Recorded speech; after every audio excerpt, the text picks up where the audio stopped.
incredibly curious about this. You already sparked up a bunch of thoughts in my head with what you've already said, so I'm looking forward to hearing more, man. I'm curious. Let's hear about this win. A failure to a success is one of the most beautiful things of parenthood. So here we are. We'll start with the failure because sometimes we don't always have the proudest moments as parents, but I think that there's still some really great opportunity there for some growth between you and the kid and your relationship with your kid. But so anyways, we were having a day yesterday with all kids homesick, and I was trying the negotiating bribing tactic when I was setting them up for alone time, trying to get some work done. And I said, okay, if you guys don't come down for alone time and you clean your room at the end of that, I'll give you a piece of candy.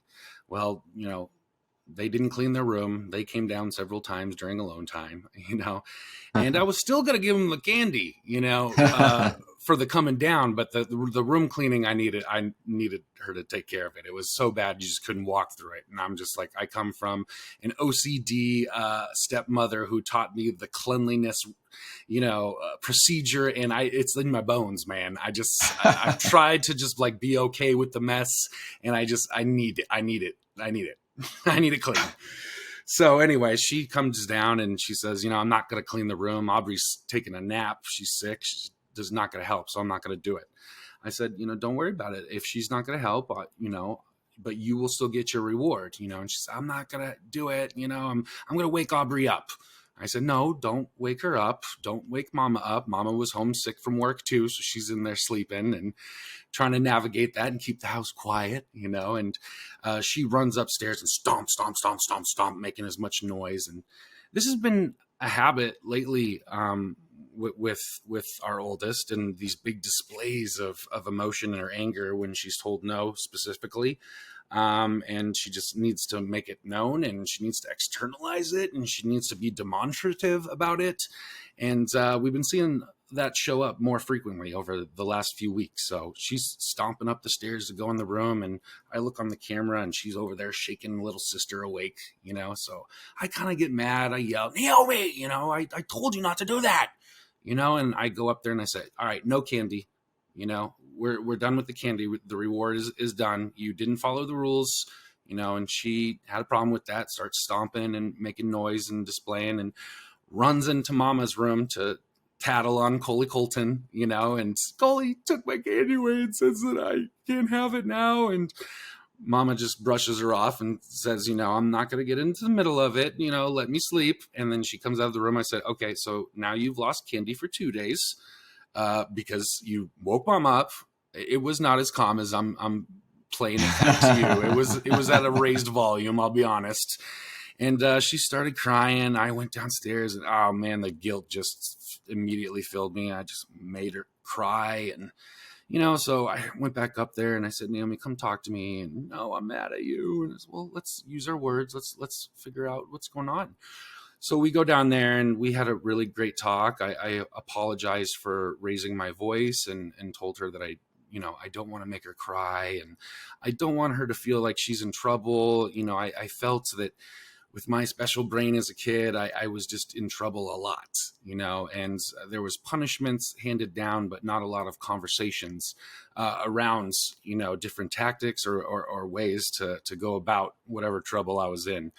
So, and I was trying to explain this to her in the way that you do to an 8-year-old with not as many words, but, she seems to be really receptive. And, I told her I want her to feel safe in coming to me, and that she can tell me anything. And that if she does ever do something, in trouble, if she comes and tells me first before she gets caught, the consequence, there will be less, if not any consequences, and we'll have conversations about it. So, we moved past that moment. Later in dinner, she's told no again for whatever reason, and she starts stomping away. And I decided to practice a little bit of curiosity this time, instead of telling her no and stop that and don't do that and what we talk about and what did I say? I said, Naomi, I'm just kind of curious. I've been noticing that you have been doing these displays of anger lately. When you feel upset, you have to show it. You have to, let everybody know that you're upset. What's going on with that? And she said, I don't know, and just kind of brushed it off. And Later that night, after bedtime, she sneaks into her room and taps me awake, and she says, "Coley, can I come? Can you come downstairs and have a private conversation with me?" So okay, that was kind of interesting. She never pulls me aside for these one-on-ones, and my wife looks up at me like, "What?" So I go down there with her, and she says, remember what you asked me earlier at dinner time about why I show my anger the way that I do? I said, "Yeah." And she says, "Can we talk about that some more?" Oh, I wow. said, "Yeah, okay. What's on your mind?" And she says, "Well, I don't really know what to say, so can you start and then I can jump in?" Like, what? That's like the most mature way to handle a conversation that I've had experienced in my adult life, let alone with an 8-year-old. So we just kind of got into it a little bit more, and I said, I used to be really big with my anger too, and I felt as a kid that if I maybe got that anger out, or if I just yelled it or just got it out of my body, it would make me feel better and calm down. I just needed to release it. And is that how you're feeling? And she said no. And I thought that was interesting too, because gosh, as I was a kid and I was in trouble, I didn't know how to answer those questions. Why did you do that? Or, what's happening there? I just, I don't know, until someone gave it a name. Well, was it because you did this? And then my little kid brain would be like, yeah, that sounds like a good reason. That's it, But she challenged me there. She said, no, that's not it. She said, it's, I think it's because I feel like I don't get a lot of attention.